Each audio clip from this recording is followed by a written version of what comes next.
Good morning all of you. आज हम एक नया चैप्टर अपना चालू करेंगे पावर सिस्टम ऑपरेशन कंट्रोल में, चैप्टर नंबर 7, जिसका नाम है लोड फ्लो एनालिसिस, भार प्रवाह का अध्ययन। लोड फ्लो एनालिसिस जो है वो किसी भी सिस्टम में उसके लोड कैलकुलेशन, उसके जनरेटिंग स्टेशन की कैपेसिटी, ट्रांसमिशन लाइन तथा उसमें नए इंटरकनेक्शन ग्रिड के प्रभावों को इंस्टॉल होने से पूर्व सुनिश्चित करना होता है कि मतलब लोड फ्लो एनालिसिस में हम जानकारियों को इकट्ठा करते हैं अपने सिस्टम के लिए कि सिस्टम लॉस, जिससे कि सिस्टम लॉस को कम किया जा सके। इसके द्वारा सिस्टम की स्टेबिलिटी की जांच की जाती है। लोड फ्लो स्टडी में नए पावर सिस्टम के डिज़ाइन या अभिकल्पन के लिए आवश्यक होता है। जब हम किसी भी नए पावर प्लांट के डिज़ाइन के बारे में सोचते हैं, उसके इंस्टॉलेशन के लिए सोचते हैं, तो किसी भी पावर प्लांट की लोडिंग कैपेसिटी कितनी होगी, उसकी ऑपरेटिंग कैपेसिटी कितनी होगी, उसकी स्टेबिलिटी कितनी होगी, ट्रांसमिशन लाइन की स्टेबिलिटी, नए इंटरकनेक्शन लोड, इन सारी चीज़ों का स्टडी किया जाता है जिससे कि हम अपने नए प्लांट को डिज़ाइन कर सकते हैं। तो लोड फ्लो एनालिसिस के द्वारा इन सारी चीज़ों की स्टडी की जाती है किसी भी नए पावर प्लांट के लिए। तो हम आज अपना एक नया chapter power system operation control में चालू कर रहे हैं, जिसका नाम है लोड फ्लो एनालिसिस, जिसे हम हिंदी में भार प्रवाह अध्ययन भी कहते हैं। ये एक इम्पॉर्टेंट टॉपिक है और इससे मिनिमम 5 नंबर का एक क्वेश्चन बनता ही है कि लोड फ्लो एनालिसिस से आप क्या समझते हैं, या लोड फ्लो एनालिसिस के ऑब्जेक्टिव क्या हैं, या टाइप्स ऑफ बसेस क्या हैं। तो हम यहाँ पे मुख्यतः इन्हीं 3 टॉपिक के बारे में ही डिस्कस करेंगे। तो सबसे पहला टॉपिक है हमारा लोड फ्लो स्टडी या लोड फ्लो एनालिसिस, जिसे हम भार प्रवाह अध्ययन भी कहेंगे। तो किसी भी पावर सिस्टम में लोड फ्लो स्टडी सिस्टम के सर्वोत्तम ऑपरेशन, प्लानिंग फॉर कंट्रोल मतलब नियंत्रण के नियोजन तथा भविष्य में उसके एक्सटेंशन प्रसार के लिए, भविष्य में यदि हमें कभी अपने सिस्टम को एक्सटेंशन करना है, बढ़ाना है, उसको प्रसार करना है, तो उस हेतु प्लानिंग किया जाता है। तो पावर सिस्टम में लोड फ्लो स्टडी जो होता है वो सिस्टम के best operation, planning for control तथा भविष्य में एक्सटेंशन को ध्यान में रखते हुए एक स्टडी किया जाता है, जिससे बढ़ते हुए लोड डिमांड की पूर्ति की जा सके। मतलब इन फ्यूचर कभी हमारी लोड कैपेसिटी, लोड डिमांड की ज़रूरत की मांग बढ़ जाएगी, तो उस लोड डिमांड का एनालाइज करके हम अपने सिस्टम को जो डिज़ाइन कर रहे हैं, नए प्लांट को लगा रहे हैं, तो उसके लिए पहले से ही ये एनालाइज किया जाता है। तो भार प्रवाह अध्ययन या लोड फ्लो स्टडी के द्वारा लोडिंग, नए जनरेटिंग स्टेशन, ट्रांसमिशन लाइन तथा नए इंटरकनेक्शन ग्रिड के प्रभावों को सिस्टम स्थापित होने से पूर्व सुनिश्चित किया जाता है, जिससे पूर्व प्राप्त जानकारियों में से सिस्टम लॉसेस को कम किया जा सके। इसके द्वारा सिस्टम स्टेबिलिटी की जांच की जाती है। लोड फ्लो स्टडी नए पावर सिस्टम के डिज़ाइन के लिए आवश्यक होता है। क्लियर? अब objective of load flow study मतलब लोड फ्लो अध्ययन के क्या उद्देश्य हैं, क्यों ज़रूरत है, क्यों किया जा रहा है। तो किसी भी लोड फ्लो स्टडी के निम्नलिखित उद्देश्य होते हैं। सबसे पहला, पावर सिस्टम के प्रत्येक सेक्शन में फ्लो होने वाले करंट तथा वोल्टेज का वैल्यू पता करना।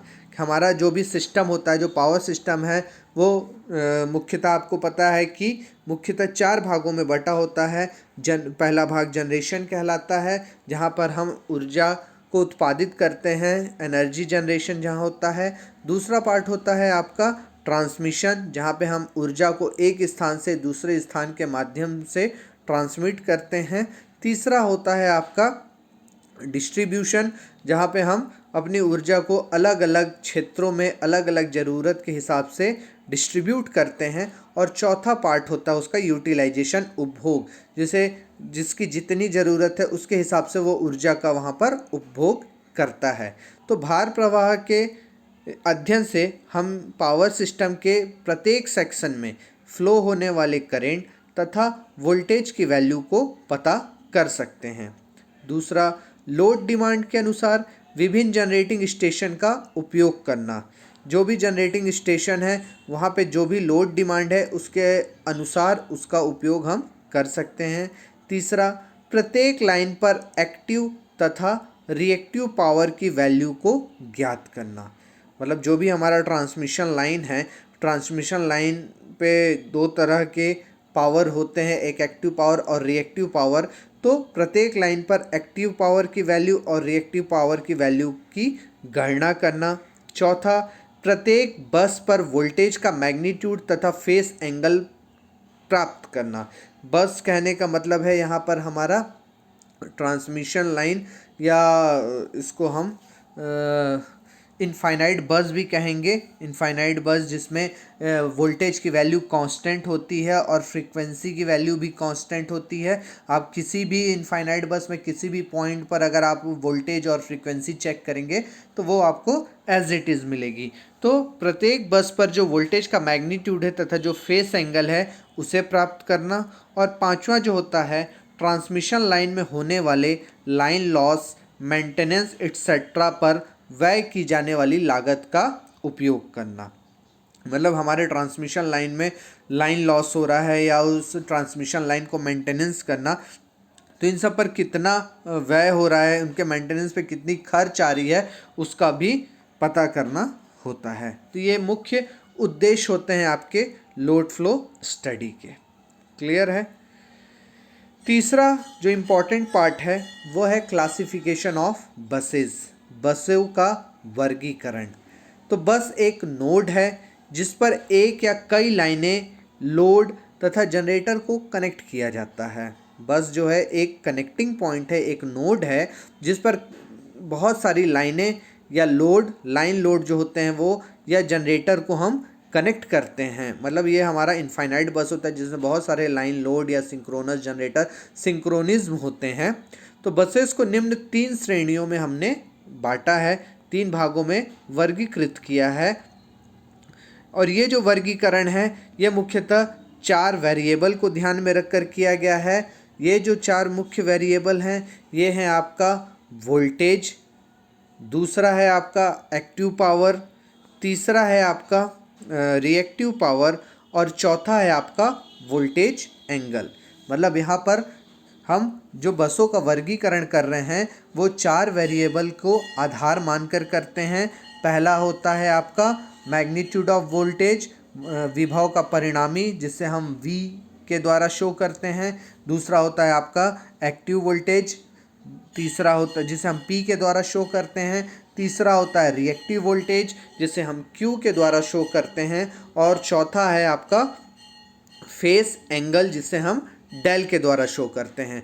तो यहाँ पे बसों के वर्गीकरण में ये जो 4 वेरिएबल हैं इनमें 2 वेरिएबल आपको ज्ञात रहते हैं और 2 वेरिएबल अज्ञात रहते हैं। तो यहाँ पर ज्ञात वेरिएबल के आधार पर जो स्पेसिफाइड वेरिएबल होते हैं उनके आधार पर हम अपने बसों का नामकरण करते हैं। 2 वेरिएबल की वैल्यू हमें पता रहती है और उनकी मदद से हम 2 अननोन वेरिएबल के मान को निकालते हैं। तो यहाँ पे जो बसों का वर्गीकरण है वो ज्ञात वेरिएबल और अज्ञात वेरिएबल के मान को ध्यान में रखते हुए किया गया है।